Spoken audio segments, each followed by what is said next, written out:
Hi everyone, welcome back to my channel RM Biotech. আশা ৰাখিছোঁ আপোনালোক সকলোৱে ভালে আছে আৰু আজিৰ এই ভিডিঅ'টোত আমি আলোচনা কৰিব লৈছোঁ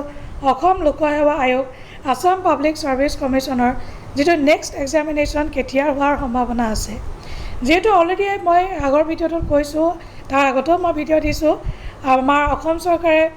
কথা দিছিল যে প্ৰত্যেক বছৰে তেওঁলোকে কম্বাইন্ড কম্পিটিটিভ এক্সামিনেশনটো পাতিব আৰু এতিয়াৰ পৰা তেওঁলোকে ইয়াৰলি মানে কম্বাইন্ড কম্পিটিটিভ এক্সামিনেশন পতাৰ সিদ্ধান্ত লৈছিলে আৰু সেই অনুপাতে যদি আমি চাওঁ তেতিয়াহ'লে প্ৰথমতে আমি চাব লাগিব যে যিখন টেন্টেটিভ যিখন ক্যালেন্ডাৰ আছিলে 2024 ৰ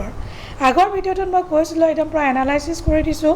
যে এপিএসসি মেইনছৰ এক্সামিনেশনৰ ৰিজাল্ট দিয়াৰ সম্ভাৱনা কেতিয়া আছে মই কৈছিলোঁ অক্টোবৰ এণ্ডত বা নৱেম্বৰ ফাৰ্ষ্ট উইকত দিব আৰু যদি আমি ক্যালেন্ডাৰখন চাওঁ যিখন 2024 ৰ ক্যালেন্ডাৰ সেইখন একদম লাষ্টত আপোনালোকে চালে দেখিব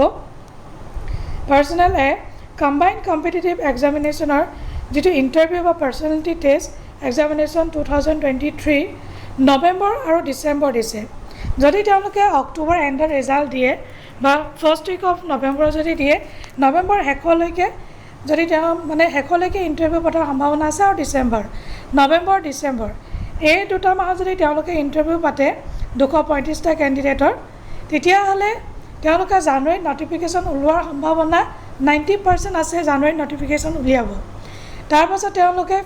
ফেব্ৰুৱাৰী বা দি হলো এমাহমান তেওঁলোকে এপ্লিকেশনৰ সময় গোটেই প্ৰসেছখিনি লৈ মাৰ্চ মাহত কিন্তু প্ৰিলিমিনাৰী এক্সামিনেশন হোৱাৰ বহুতেই চান্সেছ আছে তো 2025 ৰ মাৰ্চত প্ৰিলিমছৰ এক্সামিনেশন হোৱাৰ সম্ভাৱনা বহুতেই বেছি এতিয়া আপোনালোকে ফাৰ্ষ্ট ট্ৰেণ্ডটো চালে দেখিব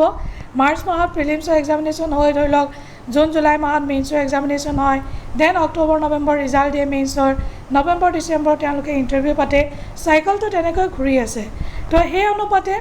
মাৰ্চ 2025 ত তেওঁলোকে প্ৰিলিমছৰ এক্সামিনেশন পতাৰ খুবেই সম্ভাৱনা বেছি তো যিসকল ব্যক্তিয়ে প্ৰিপাৰেচন কৰি আছে বা এপিএসসি দিম বুলি ভাবিছে তেওঁলোকে প্ৰিপেয়াৰ কৰি থাকক কাৰণ এতিয়া যেহেতু বেছি সময় নাই প্ৰিলিমছৰ কাৰণে আজিকালি আগৰ নিচিনা নহয় ডাইৰেক্ট কুৱেশ্যন নিদিয়ে তেওঁলোকে একদম এনালাইটিক্যাল কুৱেশ্যনবিলাক দিয়ে হেতু কাৰণে আজিকালি প্ৰিলিমছৰ পেপাৰখন চালে গম পাব আপোনালোকে আগৰ নিচিনা নহয় লাষ্ট ইয়াৰ মোৰ বহুত ভাল চিনাকি ক্যান্ডিডেটে প্ৰিলিমছ ক্লিয়াৰ কৰিব পৰা নাই য'ত নেকি তেওঁলোকে ইন্টাৰভিউ লাগি গৈছে তেনেকুৱা ক্যান্ডিডেটৰ প্ৰিলিমছ ক্লিয়াৰ কৰিব পৰা নাই আৰু সদায় প্ৰিলিমছৰ ট্ৰেণ্ডটো চেঞ্জ হৈ থাকে হেতু কাৰণে আপোনালোকে একদম ওয়েল প্ৰিপেয়াৰ্ড হ'ব লাগিব তো এতিয়াৰ পৰা আপোনালোকে পঢ়া শুনা ষ্টাৰ্ট দি দিয়ক আৰু মাৰ্চ 2025 ত প্ৰিলিমছৰ এক্সামিনেশনৰ সম্ভাৱনা বহুতেই বেছি সো যদি ভিডিঅ'টো আপোনালোকে ইনফৰ্মেটিভ বুলি ভাবিছে আৰু এনেকুৱা নতুন আপডেট পাই থাকিবৰ কাৰণে নটিফিকেশন বেলটো প্ৰেছ কৰি দিব আৰু মোৰ চেনেলটো লাইক কৰিব নাপাহৰিব সাবস্ক্ৰাইব কৰিব নাপাহৰিব ভিডিঅ'টো লাইক কৰি দিব